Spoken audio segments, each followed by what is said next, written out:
어떤 분이 그 인터넷 쇼핑으로 이제 쇼핑을 하고 있는데 삼겹살이 굉장히 싸게 나왔나 봅니다. 그래서 삼겹살이 1인분이 나왔는데 한 2,400원 이 정도밖에 안 하는 거예요. 이분이 인터넷으로 그 삼겹살을 많이 주문했어요. 그 삼겹살이 도착했는데 펴서 보니까 좀 이상합니다. 어떤 거였냐면 사진 좀 잠깐 보여주세요. 잘 모르시겠죠? 제가 뭔지 아십니까? 삼겹살 모양 젤리래요, 젤리. 저도 태어나서 처음 봤습니다. 제가 저 젤리 실물을 보려고 봤더니 됐습니다. 저 젤리가요, 편의점 같은 데 있더라고요. 눈으로 얼핏 보면 삼겹살하고 똑같습니다. 구분이 안 돼요. 우리가 직접 시장 가서 물건을 사시면 속을 확률이 떨어져요.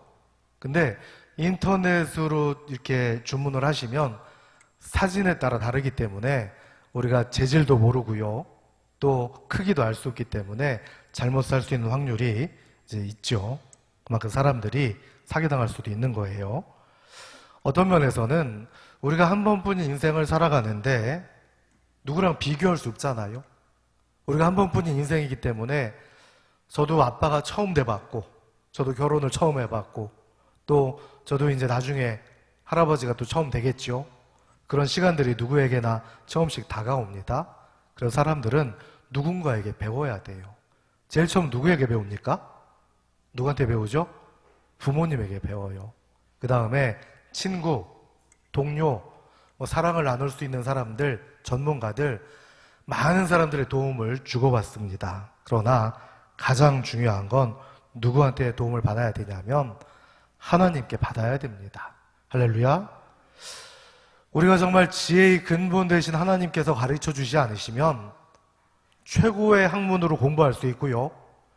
또 최고의 그 자리에 올라갈 수 있고 돈을 벌 수 있지만 결단코 지혜로운 사람은 될 수 없습니다. 하나님께서 도와주시고 인도하셔야 가능하다는 거예요. 잠언 말씀을 이제 오늘 살펴보는데 사실 잠언을 1시간, 2시간을 살펴보는 게 불가능해요. 다른 성경도 그렇지만 창세기부터 올해 지금 쭉 보고 있지 않습니까? 제가 줄거리로 말씀드리잖아요. 흐름을 말씀드려요. 근데 잠언은 31장까지 말씀이 너무너무 다양해요. 그래서 이거를 한두 가지 말씀드릴 수가 없어요. 그래서 오늘 제가 간단하게만 말씀드릴게요. 제가 이 잠언을 올해 시작하면서부터 어떤 생각했냐면 이거를 필사를 할까? 아니면 함께 통독을 할까? 근데 좀 이상하잖아요. 설교 시간에. 고민하다가 제가 좋은 생각이 떠올랐어요. 숙제 내드릴게요, 숙제. 제가 우리 교회 부임해서 성도님들에게 숙제를 처음 드리는 것 같아요. 처음. 이 숙제가 뭐냐면 잠언 설교 논어를 설교들을 하고요. 앞으로 잠언 하루에 한 장씩 가족들이요. 정해놓은 시간에 맞춰가지고 가정 예배 한번 드려보십시오. 하루에 딱 한 장씩. 31장까지니까 한 달이에요. 올해 안에 하시라는 거 아닙니다. 올해 10월, 11월, 12월밖에 없기 때문에 제가 넉넉하게 내년 상반기까지 시간 드릴게요. 내년 상반기까지 한번 해보십시오. 잠언 1장부터 31장까지 하루에 한 장씩 자녀들과 함께 이렇게 성경을 읽으시는데 속으로 읽지 마시고 한 사람이 다 읽어도 좋고 한 절씩 돌아가면서 읽으셔도 좋고 소리 내서 읽으셔요. 왜냐하면 하나님 말씀 속에는 생명력이 있기 때문에 우리가 자녀들에게 하고 싶은 말을 하나님께서 말씀을 통해 대신해 줄 수도 있고 어느 날 깊은 영혼의 울림을 줄 수도 있기 때문에 한번 해보십시오. 하나님께 그 가정에 놀라운 계획으로 인도하실 거예요. 잠언을 제가 간단하게 말씀드리면 히브리어로 잠언을 마샬이라고 합니다. 잠깐 보여주세요. 제가 여러 번 말씀드렸지만 맨 꼭대기에 히브리어예요. 글자로 안 보이죠, 저게. 히브리어는 어떻게 읽냐면 우리나라가 예전에 한자를 이렇게 반대로 읽었잖아요. 지금은 왼쪽부터 읽지만 한자는 오른쪽부터 읽었어요. 맞습니다. 히브리어 똑같아요. 지금 성도님들 보실 때 네모나게 보여 있는 거 있잖아요. 그게 우리나라로 치면 M자 해서 미음자나 마찬가지예요. 저기 모음이 빠져 있는데 마샤르라고 합니다. 마샬. 그래서 비교하다 이런 뜻이에요. 히브리어는 아랍어 같아요. 꼬부랑 글씨여가지고 굉장히 힘듭니다. 글자에 점이 하나 잘못 찍히면 내용이 확 바뀝니다. 그래서 이스라엘 백성들이 성경을 필사할 때 정말로 거짓말 안 하고 생명을 걸고 목숨 걸고 이 글을 그들이 필사했던 거예요. 마샬, 비교하다. 어떤 뜻이냐면 잠언에서는 지혜로운 사람, 어리석은 사람, 의인, 악인, 생명, 죽음 이런 것들을 비교하면서 굉장히 수많은 한 300~400편의 격언, 잠언이 나와요. 자, 밑에는 한글로 잠언입니다. 옆에 한자로 잠언이라고 써 있는데 제가 어떤 잠자냐면 침잠자예요. 침을 놓을 때 침. 그래서 그 5편을 찾아보면 또 침잠자에 어떤 뜻도 있냐면 격언 같은 것들이 저기 포함되어 있더라고요. 그래서 쉽게 얘기하면 잠언은 아주 예리한 격언 같은 말씀을 말하고 있습니다. 됐어요? 그래서 잠언을 한마디로 말씀하면 오늘날 젊은이들이 표현하는 말로 하면 뭐 돌직구 이런 표현 하잖아요. 하나님께서 하나님의 백성에게 하고 싶은 말씀을 하시는 거예요. 이 말씀을 자세히 읽다 보면 정말 듣기 좋은 얘기도 있고 찔리는 얘기 있고 되게 부끄러운 얘기도 있고 굉장히 많은 말씀들이 섞여져 있습니다. 잠언 1장 1절 말씀 보면 누가 지었다고 나와 있습니까? 1장 1절 말씀 다윗의 아들 솔로몬이 지었다고 나와 있어요. 우리가 과거에 열왕기상 말씀 볼 때 제가 말씀드렸는데 솔로몬이 잠언을 3,000편 정도 졌다고 했습니다. 그 중에 10분의 1 정도가 여기 수록되어 있는 거예요. 근데 성경 말씀을 자세히 보면 이 31장 가운데 2장은 다른 사람이 썼어요. 누가 썼냐면 아굴이라는 사람이 나오고요. 르무엘이라는 사람이 나옵니다. 솔로몬이 썼다고 했는데 중간에 아굴, 르무엘 이런 사람들이 썼다고 하네요. 누군지 모르겠어요. 성경학자들이 아무리 찾아봐도 아굴, 르무엘이 누군지 잘 안 나와요. 그래서 어떤 학자들은 솔로몬의 별명일 것이다. 아니다. 다른 사람이다. 뭐 이런 얘기를 합니다. 근데 정확하게 말씀드리면 이 2장은 누가 썼는지 모르겠습니다. 그러나 우린 솔로몬이 큰 테두리 안에서 이제 썼다고 보고 있죠. 또 하나 말씀드리면 잠언 말씀 중간에 히스기야 시대 때 편집된 내용이 살짝 나와요. 솔로몬하고 히스기야하고는 200년 정도 차이가 나기 때문에 평소에 성경적 지식이 없는 분들한테는 전혀 도전이 안 되는데 성경을 좀 아시는 분들은 그 말씀을 읽고 시험에 들 때가 있습니다. 제가 이 말씀 해드리는 이유는 뭐냐면 상식적으로 이제 알고 계시라고 하는 거예요. 뭐 이런 겁니다. 모세 오경은 누가 썼습니까? 창세기, 출애굽기, 레위기, 민수기, 신명기 누가 썼죠? 모세 오경이니까 모세가 썼어요. 근데 간혹 말이 안 되는 게 한두 군데 나옵니다. 모세가 죽었는데 죽고 나서 장사 지내고 애곡하는 게 30일 걸려요. 모세오경 마지막에 보면 모세가 죽었는데 모세가 죽고 나서 장사 지내고 애곡했다고 나와 있어요. 이게 누가 썼을까요? 누가 썼겠죠.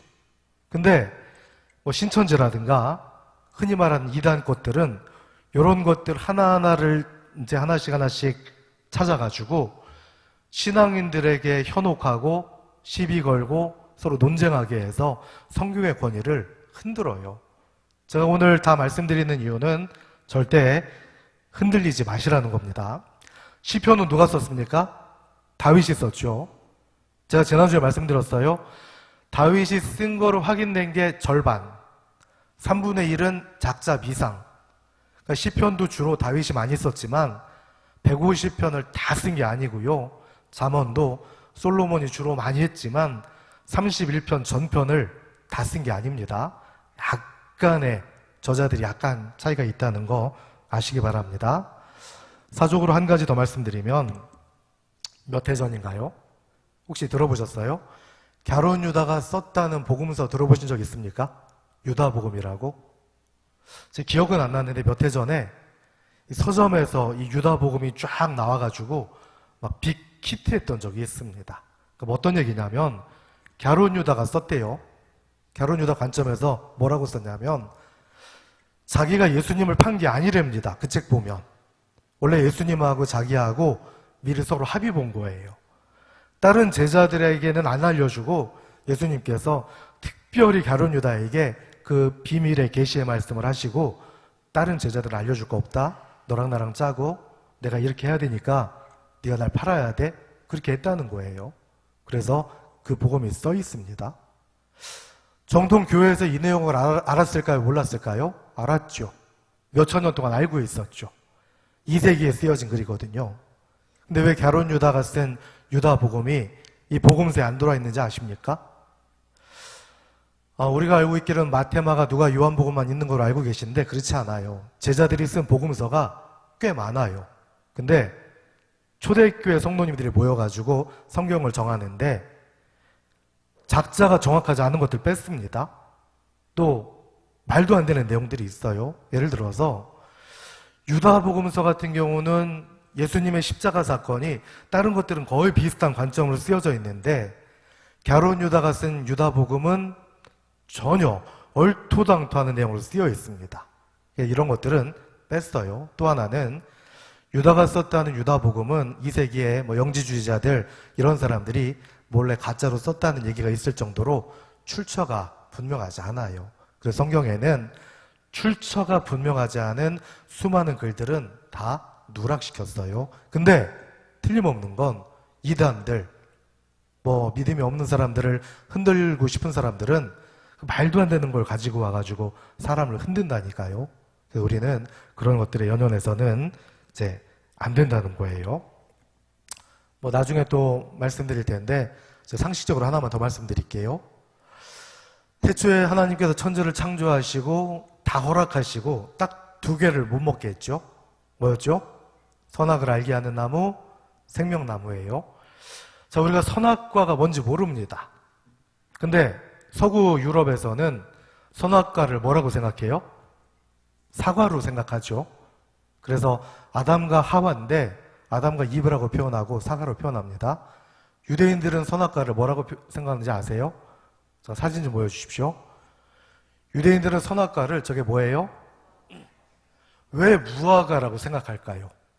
왜?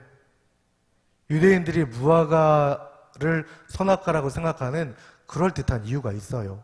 처음에 선악과를 따먹었잖아요. 눈이 밝아졌잖아요. 부끄러워가지고 이 사람들이 뭐로 옷 입었죠? 무화과 나무 잎을 가지고 입었잖아요.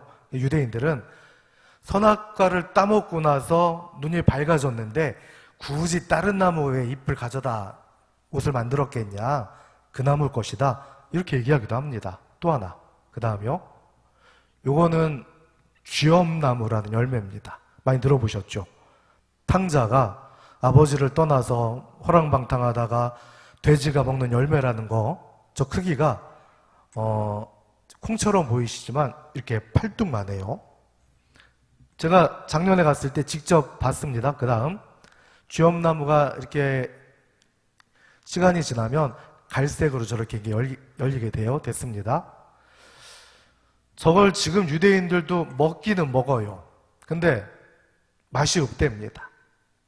좋아서 먹지 않아요. 배고플 때 먹어요. 정말 돼지한테 주는 게 맛됩니다. 저도 가서 봤을 때 딸기나 이런 것들이었으면 먹음직스러워 보였을 텐데 전혀 먹음직스러워 보이지 않더라고요. 근데 유대인들은 왜 저 쥐엄나무 열매를 선악과로 보냐면 어원이 똑같아요. 쥐엄나무 열매의 어원 히브리어하고 선악과 히브리어 어원이 똑같기 때문에 그럴 것이다 이런 얘기를 합니다. 제가 지금 계속 이런 말씀드린 이유는 왜 그러냐면 선악과가 수박이든 딸기든 사과든 중요합니까? 안 중요해요. 선악과가 뭐든 간에 우린 선악과에 달려있는 의미가 중요하지 성경 지명, 지식, 어떤 열매가 중요하지 않습니다. 근데 이단들, 믿음을 흔들고 싶은 사람들은 성경에 있는 수많은 한 3만 절이 넘는 내용 가운데 충동을 내는 걸 가지고 와서 사람들을 흔든다는 거죠. 그래서 우리는 어떤 경우에도 흔들리지 말아야 됩니다. 영적으로 애매한 것들은 누구한테 물어봐야 돼요? 누구한테 물어보셔야 됩니까? 저한테 물어봐 주셔야죠. 다른 교회 목사님한테 묻지 마시고 우리 교회 교인들은 저한테 물어보셔요.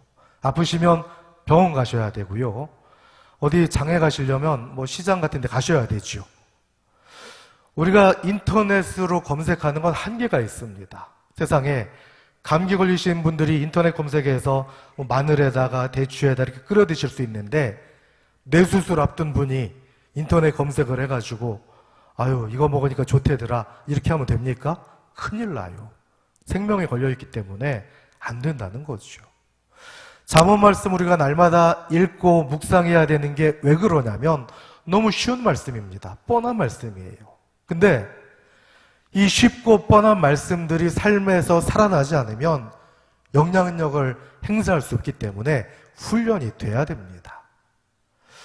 저도 군대 가서 처음에 사격 훈련 받을 때 너무 힘들었지만 총 쏘는 법은 제가 10초면 알려드릴 수 있을걸요?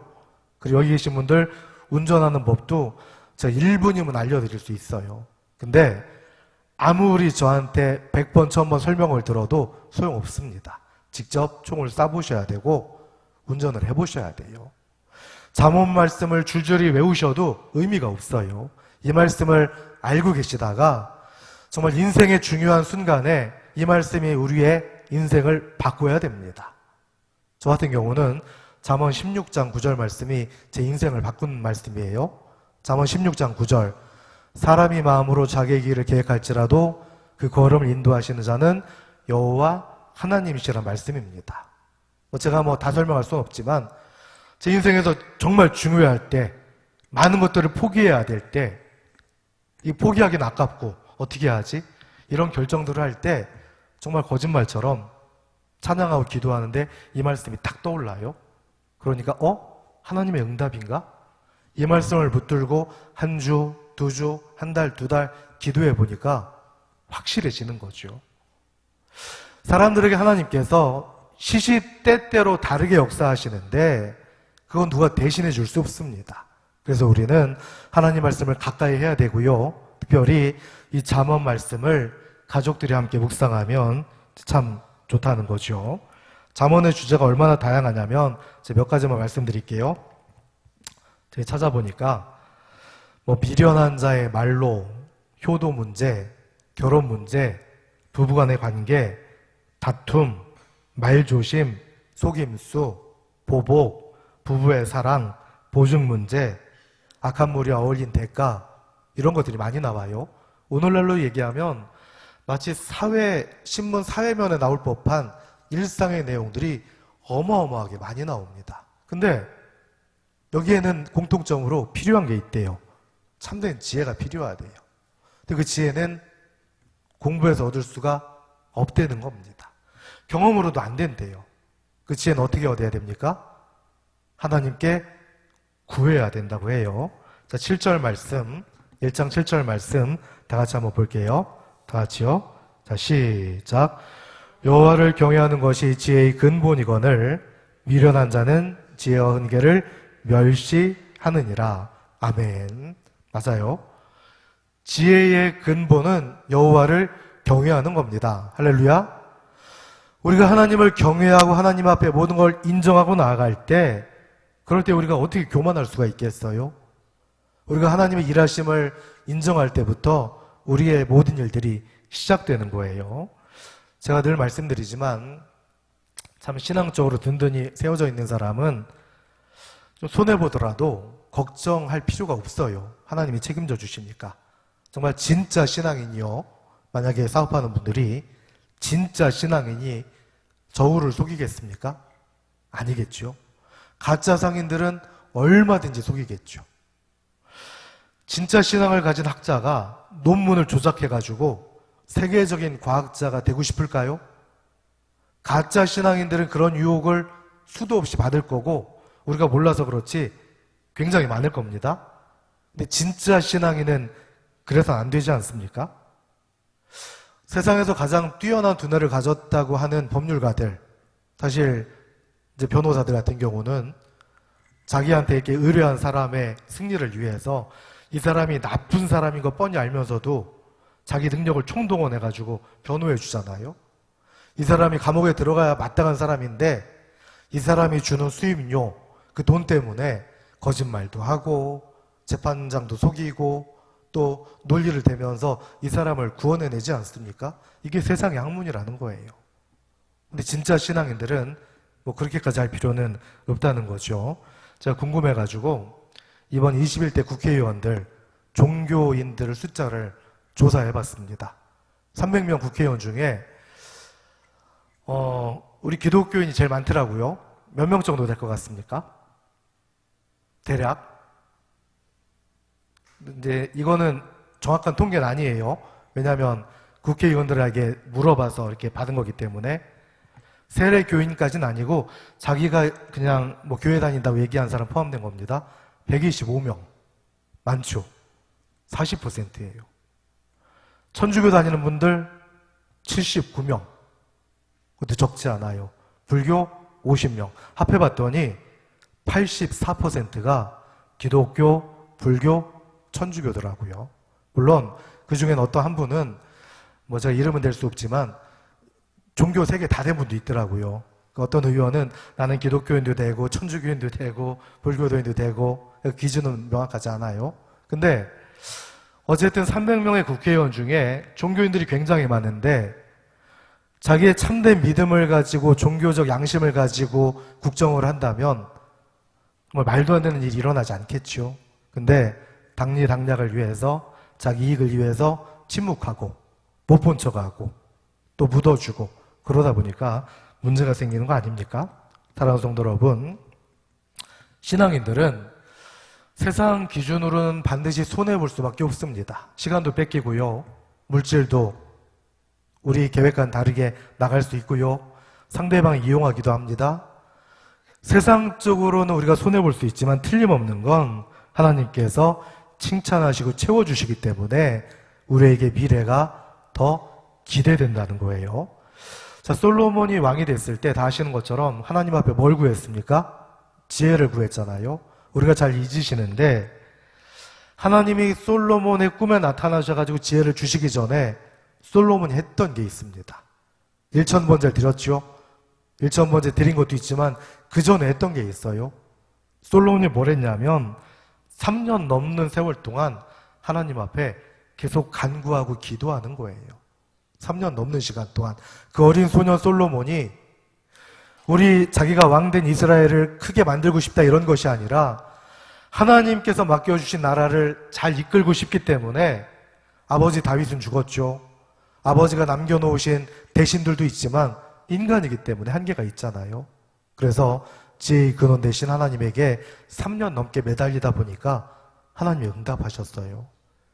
근데 안타깝게 솔로몬이 말년에 넘어졌잖아요. 끝이 안 좋았잖아요.